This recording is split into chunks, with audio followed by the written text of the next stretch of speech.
Let's talk about the Thymus Test and Tap technique. The Thymus Test and Tap technique from How to Heal Yourself When No One Else Can is on page 130, around 130, but the chart that you need, or the list that you need, is on page 133.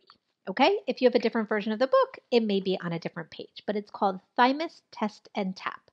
Our thymus gland is about an inch below the notch of the neck where you would tie a bow tie. It's about here. You won't be able to feel it because it's behind your breastbone. But we use tapping on the thymus gland along with a very specific list of emotions in order to help clear that stuck energy from our system. The way that we identify the stuck emotions is either via muscle testing, pendulum testing, or what I consider an intuitive type of muscle testing, which is a finger swirl method, which is swirling our finger over the page to let intuitively ourselves be drawn to the correct emotion that the body wants to identify to release. Let me show you how it works.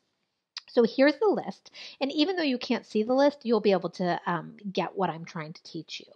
So basically, you can use this list to release emotions linked to trauma, emotions linked to a specific age, emotions linked to a specific symptom. I use it for everything. So you don't have to focus on a specific way of using it. You can use it in all kinds of different ways depending on what you need. But let's say that we want to release emotions for how we're feeling in the moment, which is a lot of the way that I use it. So we'd ask our bodies, can we find an emotion or help lead us to an emotion that's coming up for me right now? And what we're doing is looking to identify the emotion that's stuck in our body that's making us feel yucky so that we can tap on our thymus gland to release it. And the reason that this works is because the thymus gland is energetically connected to the rest of your energy system in your body. And the tapping helps create a force that moves through the thymus gland, through the energy system, and clears out the stuck emotion. So the force of the tapping, and it's not hard tapping, but the gentle force of the tapping is what works in combination with picking out the very specific emotions that are coming up in this moment, especially emotions that you don't realize are coming up, which is why we use the chart versus trying to figure out what we should release. So basically, you would just ask your body what's coming up, and you would swirl your finger around and intuitively wait until you're drawn to a certain section. So I sort of stopped my finger on impatient, which means that's the first emotion my body wants to release. And I would simply tap on my thymus gland 7 or more times to release impatient. You can say releasing, releasing, releasing. Let go, let go, let go. You could use either of those phrases, or you could simply hold your intention to release impatient, tap on your thymus gland 7 or more times, take a big deep breath, and then go back to the chart. Let me show you how we would use it if you were clearing a trauma that you've identified from age 14. You would just ask your body, you could do it in your head or ask out loud, can you help me find an emotion that's linked to age 14 that my body can release? And you would swirl your finger around. I consider this sort of a form of intuition or intuitive muscle testing. Muscle testing is a way that we use our body to help tap into the information that's in our subconscious mind.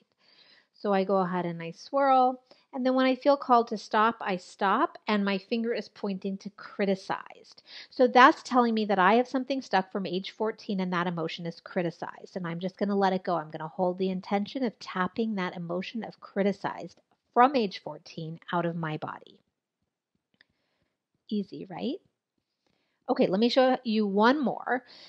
And basically, don't get too wrapped up. If your finger's between two of them, just pick one or do both of them. If you accidentally went off the page, start over. It's not a perfect, you don't have to be perfect at this. You're basically wanting to relax enough to let your body be drawn to a certain emotion. And you want this emotion to be specific to something you're working on. So again, releasing a trauma from age 14. Feeling anxiety right now, whatever the issue is. Let me show you how to use it for a symptom. So basically, what if I had a headache? I would say, or what if I was working on chronic migraines, releasing those? I would say, or I'd hold the intention of finding an emotion linked to my chronic migraines or chronic migraines. And I would swirl around the page. And whenever I just sort of feel called to stop, I'm on, my finger is within the lines of blamed. So I would go ahead and tap to release blamed, which is actually funny. I don't have chronic migraines, but the emotion of blamed is often linked to migraines because people who have chronic migraines are often very, very hard on themselves and blame themselves for everything. So I got the right one for that. Basically, the important thing to know is there could be hundreds of emotions stuck in your body that you need to work through over time. That's fine. That's normal. I showed you one emotion for each thing, but what you would do is take a big deep breath, go back to the chart and say, can I find another emotion? Or show me another emotion? Or just hold the intention in your mind that you're going to be led to or guided to the next emotion that your body wants to release. I regularly release 10 to 20 at a time. And at a time means in a session for myself. You can do the same. If you're newer, I would go slower, maybe 5 to 10.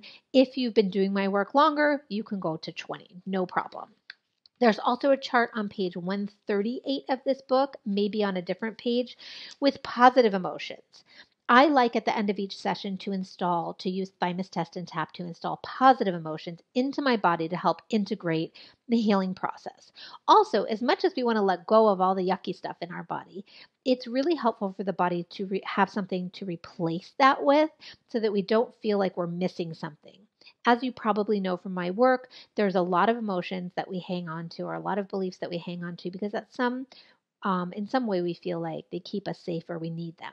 So installing a few positive emotions at the end of each session is helpful for replacing those emotions that you let go of with something positive. And you do the same. You hold the intention on installing a positive emotion. You wait till you see where your finger goes. Mine is at empowered, and I'm going to install empowered. And this time I'm just holding the intention of installing the emotion and it going into my system through my energy system. Okay, that's it.